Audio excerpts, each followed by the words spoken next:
Et depuis ce sommet du 6 octobre, ben, l'Open Interest a reculé de 31% et se situe maintenant autour de 10 milliards de dollars sur Binance.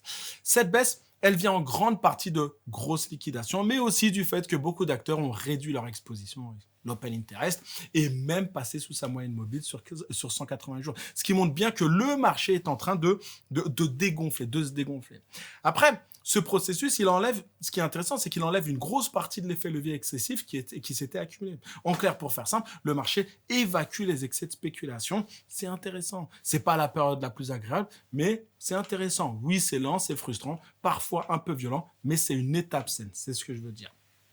Et ce genre de phase sert de base pour repartir plus proprement. Et c'est souvent ce qui permet ensuite de construire des mouvements de hausse plus solides dans le futur. On reste encore quelques minutes sur les marchés à terme parce que hier, ils ont donné un signal très intéressant. Alors de quoi je parle?